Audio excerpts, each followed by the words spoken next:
મુસ્લિમોને ઉશ્કેરીને ગુજરાતની શાંતિને ડહોળવાનો પ્રયાસ કરનાર મુફ્તી સલમાન અઝહરી દબોચાઈ ગયો. મુંબઈથી પકડીને ગુજરાત એટીએસ તેને અમદાવાદ સુધી લઈ આવી. હવે તેના વિરુદ્ધ આકરા પગલાં લેવાઈ શકે છે. એટીએસ દ્વારા તેની સઘન પૂછપરછ કરાય. મુફ્તીને હવે જૂનાગઢની કોર્ટમાં રજૂ કરીને રિમાન્ડની માંગણી કરાશે. જૂનાગઢમાં એક ધાર્મિક સભાને સંબોધન કરતા મુફ્તીએ ઉશ્કેરણીજનક ભાષા પ્રયોજી હતી. ભાષામાં એટલું ઝેર હતું કે જે ગુજરાત અને દેશની શાંતિને જોખમમાં મૂકી શકે. આથી જ પોલીસ કડક રીતે તપાસ કરી રહી છે. અઝહરી સહિત 3 લોકો વિરુદ્ધ જૂનાગઢની બી ડિવિઝનમાં ફરિયાદ નોંધાઈ હતી. મૌલાનાના આ ભાષણ સામે હિન્દુ સાધુ સંતોમાં ઉગ્ર રોષ ભભૂકી ઉઠ્યો છે. એમને જે રીતે બફાટ કર્યો તે ક્યાંય પણ સાખી લેવાય તેમ નથી. આજે સમાજની અંદર જ્યારે ગુજરાતની શાંતિપ્રિય પ્રજા છે ત્યારે તેમાં કોમી વૈમનસ્ય ઊભો કરતા આવા તત્વોને ચલાવી ન લેવાય. આવા 14-15 મુફ્તીઓ છે જે સમાજમાં કોમી વૈમનસ્ય ફેલાવે છે અને ભારતની અખંડતા અને એકતા પર વાંધો છે. આ લોકો દેશદ્રોહી કહેવાય, આતંકવાદી ટાઈપની પ્રવૃત્તિઓ છે આ લોકોની, અને ક્યાંય સાખી ન લેવી જોઈએ. કારણ કે આવાના કારણે જ આપણે જોયું છે કિશન ભરવાડ કે કિશન દરજી જેવા બનાવો બને છે. એટલે સમાજે ભોગવવું પડતું હોય છે. અયોધ્યા રામલલ્લાની પ્રતિષ્ઠા પછી આપણે બધાએ જોયું છે કે ભાઈ હજારોની સંખ્યામાં મુસ્લિમ સમાજના લોકોએ પણ રામલલ્લાના દર્શન કર્યા છે.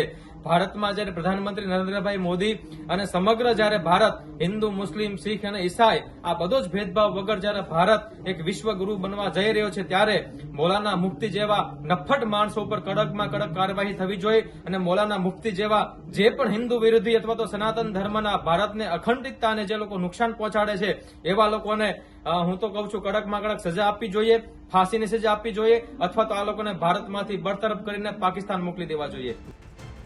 છેલ્લા 1-2 મહિનામાં જ મુફ્તી સલમાન ગુજરાતના અંદાજે અડધા ડઝન શહેરમાં ઝેર ફેલાવી ચૂક્યાનો દાવો કરાઈ રહ્યો છે. તેને જૂનાગઢ ઉપરાંત જામનગર, ખંભાત, કચ્છ, મોડાસા જેવા શહેરોમાં પણ સભાઓ યોજીને મુસ્લિમોને ઉશ્કેરવાનો પ્રયાસ કર્યાનો આરોપ લાગ્યો છે.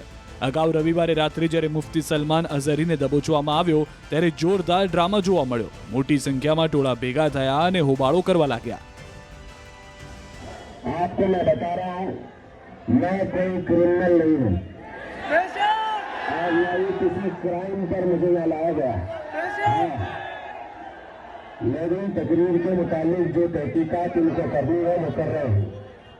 हम भी इनका कोऑपरेट कर रहे हैं. आपको भी करना चाहिए. आप अगर मुझसे मोहब्बत करते हैं, हाथ उठा करके बेटा मोहब्बत करते हैं तो वो रोड खाली कर दीजिए बस. वो वीडियो के बारे में अभी तक कुछ जानकारी नहीं मिली, कितना पुराना है क्या है, लेकिन अभी उसके ऊपर किसी की धार्मिक भावना को भड़काया नहीं गया है. जो भी सोशली इसको गलत तरीके से मैसेज किया गया है और इसके अंदर आप देखेंगे, आप खुद वो वीडियो देख सकते हैं, उसके अंदर कोई भी तरीके का प्रोवोक स्टेटमेंट नहीं है.